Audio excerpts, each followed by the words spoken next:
guys, welcome back to my channel. Today I'm going to be giving you some tips and tricks for traveling to the Caribbean. If you are going down south this year, give this video a big thumbs up to let me know how excited you are, because I'm excited for you. And very jealous. So just to give you a bit of background on my knowledge level, I guess you could say, I've been to the Caribbean 3 times. I've been to Punta Cana and Cuba twice, so I've had 3 different trips. I went to Punta Cana in 2012 and I went to Cuba in 2013 and 2016. I also wanted to mention what resorts I stayed at. In Punta Cana in 2012 we stayed at the Tropical Princess, I believe. Yep, that was the name, Tropical Princess. And then in 2013 in Varadero, Cuba, I stayed at the Barcelo Solymar. And in 2016, last year, the one that I vlogged with my friends, we went to the Meila Jardines del Rey resort, and that is in Cayo, Coco, Cuba. So that gives you a bit of an idea of the fact that I am not by any means a travel expert, but I have done a fair bit of traveling for my age, and I'm very thankful and appreciative for the amount of traveling my parents have allowed me to do. So these are a list of things that I typed up literally the day I got back from my last trip. You guys probably saw the videos last year if you've been with my channel for a while. And yeah, it's been sitting on my computer for a year. So yeah, I'm gonna go ahead and get started. I'm gonna try and be as helpful as I can. If you have any questions, leave them in the comment section below and I'll try and answer them as best I can. I'll also try and insert close-ups of products that I already have, or things that I still have left over from other trips, or I will try to insert pictures here and here of things that I don't physically have to be as descriptive and as helpful as I possibly can. Alright, so here are my tips for going to either Punta Cana or Cuba or Mexico or any of these countries that have all-inclusive resort vacations.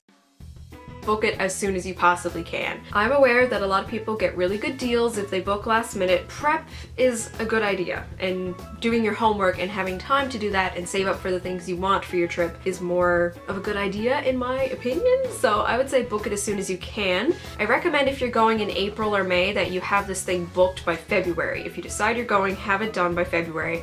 That way you have more time to pay it off as well. Choose a resort that at least has 4 stars in its rating for that year. Any less than 4, you're looking at things like a lot more structural damage, cleanliness being lower standards, and that type of thing. You have to remember that these countries aren't on the same standards level as North America. So say a 4-star hotel in somewhere in Canada is not going to have the same things that a 4-star resort down south is gonna have. So you make sure you want to have at least 4 to 5 stars. 4 stars is a little bit more affordable, 5-star is a little bit more expensive. Set a budget and stick to it, okay? When you're picking a resort, you need to know exactly how much you are willing to pay taxes in before you start looking. Then you start getting quotes and you figure out what you can afford and what you can't. Think about how much time you have to pay off your trip and set your budget according to that. For a university student, I recommend somewhere around $1,300 to $1,500. That's how much roughly you're going to need for your all-inclusive trip to get a decent resort. Now I could be wrong. I mean, I haven't looked at the numbers this year, but I was looking at them last year. So we set a budget last year for about $1,500 and we ended up going to a travel show hosted by Ligos Travel and we got our trip for $1,350, I think. So that's about what we paid.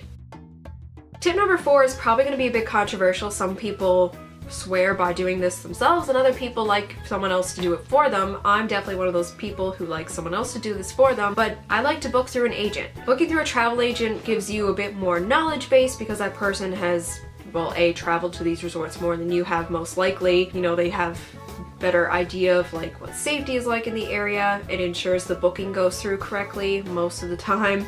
And if you're worried about extra costs about getting a travel agent, you know, I didn't find it too bad in terms of how much more you're being charged to book it through an agent, but see if that company does travel shows or something like that. Ligos is at the end of January, I think, so it's already passed, but look out for those type of deals or sales. They'll be able to tell you if they have sales coming up most of the time. So I recommend booking through an agent.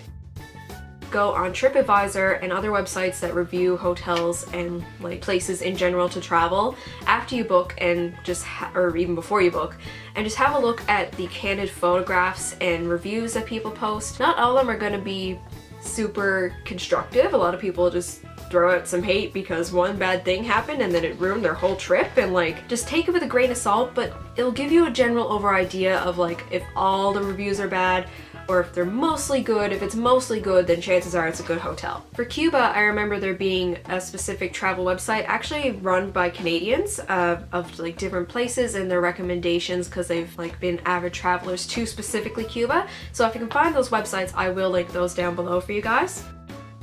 Tip number 6 is something I would consider very important. It is worth putting the extra weight in your luggage to bring a can of Raid spray. You want to make sure this Raid spray has bedbug protection. Bed bugs are something that are definitely more common down south in the Caribbean, and it's something you need to think about.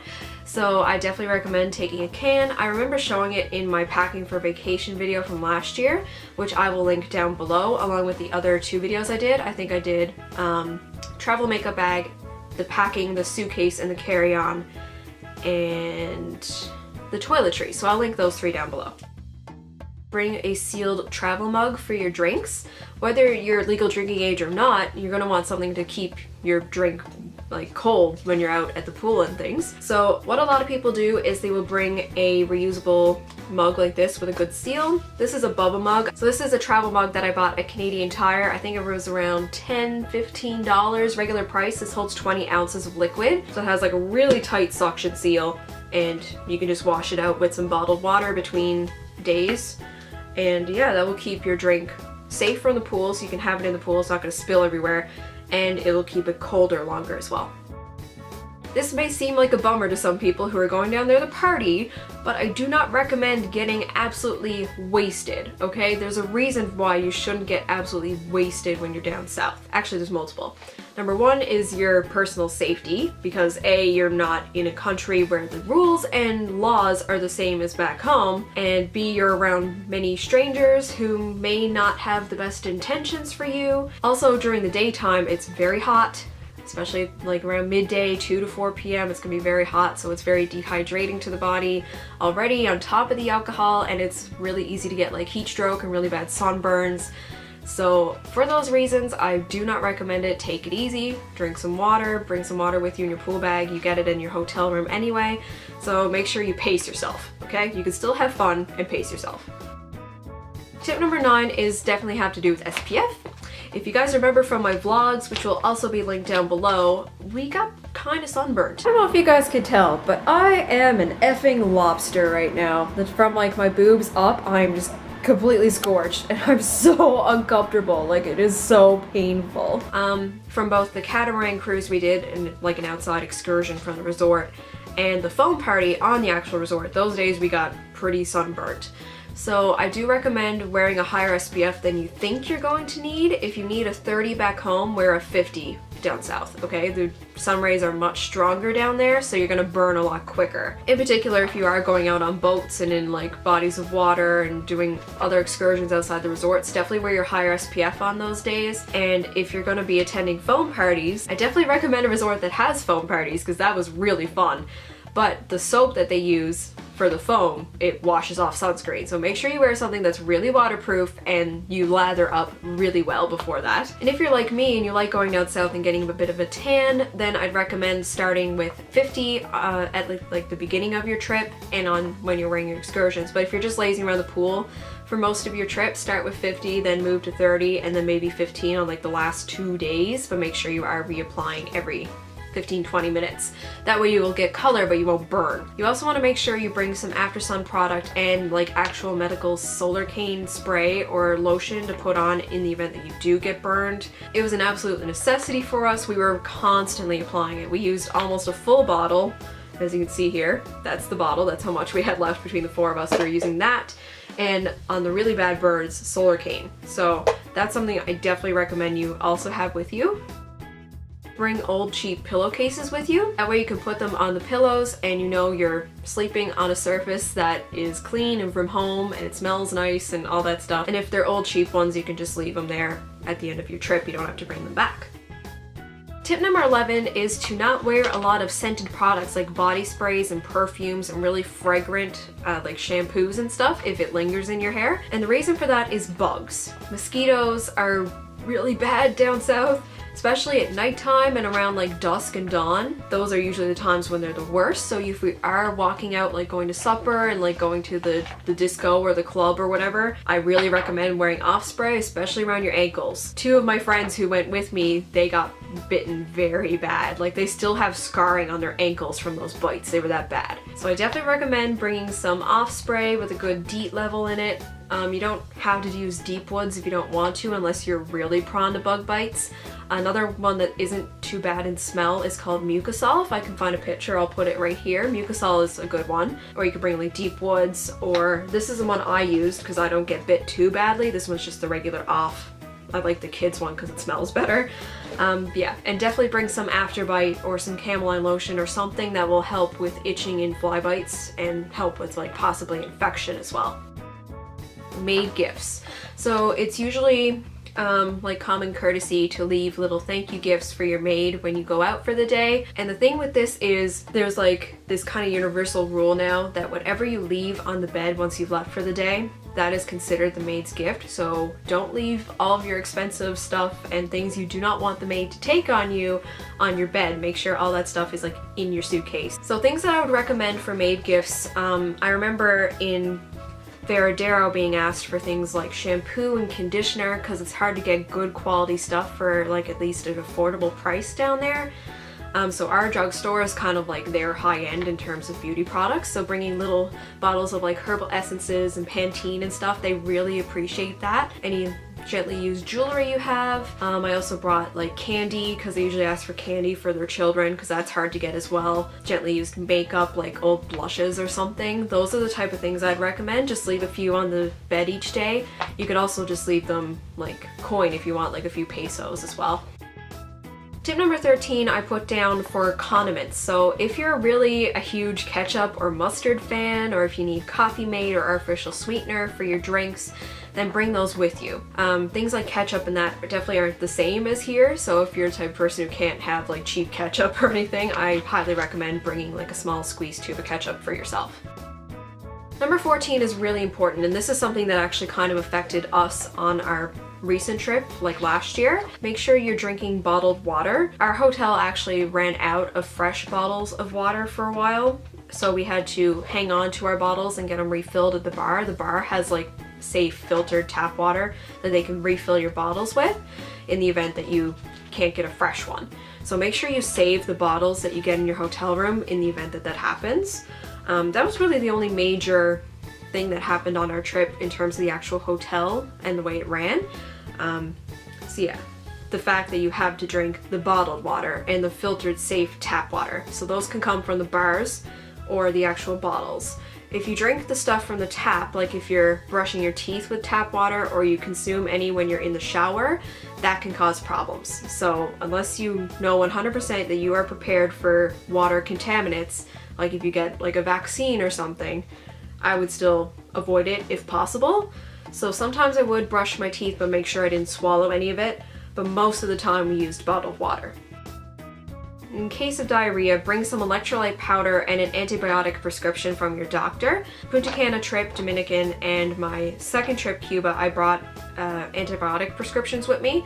Luckily, I ended up not using them, but in the event that you do get really sick, it's really hard to get like proper antibiotics or medicines like that. Most doctors will do that. Say, you know, you're traveling to another country, you're going to like Cuba or Mexico or Dominican and you want to get an antibiotic prescription. My doctor did it just fine. She had no issues with it. And also you can get over-the-counter electrolyte powder. If I can find it, I'll insert a close-up of it. But it's just like little packets of powder that kind of act like Gatorade. In the event that you get diarrhea, you get really dehydrated, so you drink that and it helps rehydrate your body properly so you don't get even more sick.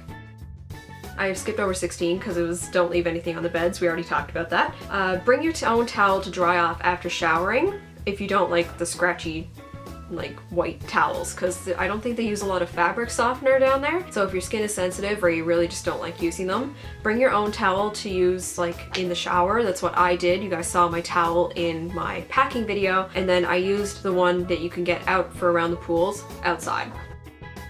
Number 18 I did talk about in my packing video as well. Bring Blister Cushions. They're made by Band-Aid and I guess other brands elsewhere you can probably find them as well, but they're little cushions that help heal places where your shoes have rubbed your feet. Even if they don't rub your feet at home, bring them anyway, because in the high heat, when your feet swell and your shoes fit your feet differently, you could end up with really bad blisters. And believe me, there's nothing worse than trying to walk around and enjoy your vacation when your feet are really in pain.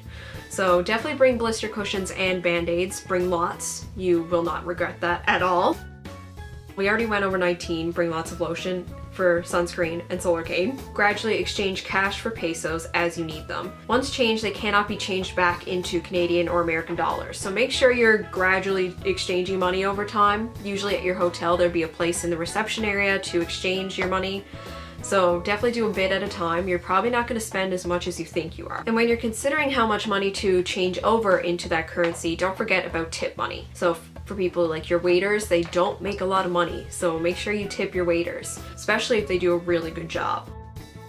Tip number 22 you probably saw in our vlogs. If you have room in one of your suitcases, one of your friends or your significant other, bring an inflatable beer pong table.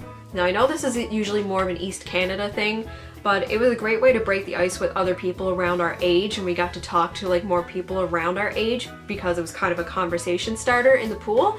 So it was like an inflatable, it's almost like those things you lie on, but it had the holes for the beer cups, and we just got some empty cups, filled them with the water from the pool, and just played beer pong. So yeah, that was really fun. So I definitely recommend that if you can find it. Tip number 23 is exclusive to the Cayo Coco region of Cuba. If you are there, make sure you visit the Pilar Beach. I think it's called Playa de Pilar, something like that. We showed it in the vlogs. We took like the double-decker bus there.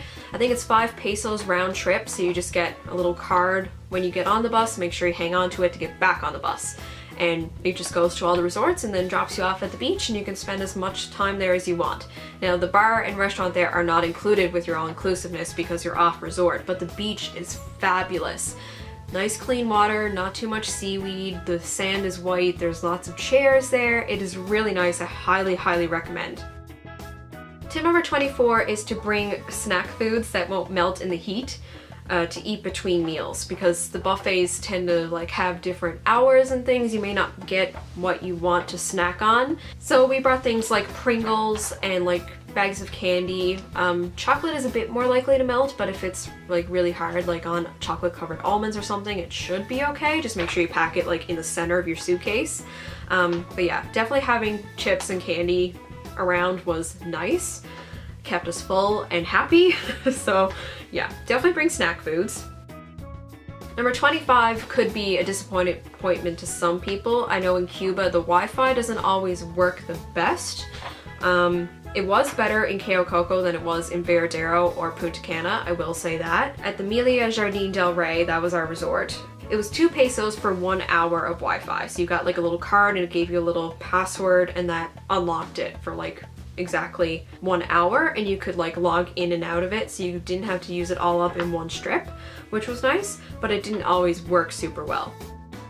On your first day at the resort, make sure you book your a la cartes. You're usually entitled to 2 or 3 a la carte restaurants. These are separate sit-down restaurants compared to the buffets that you can get usually like a little bit nicer food, and it's usually better quality.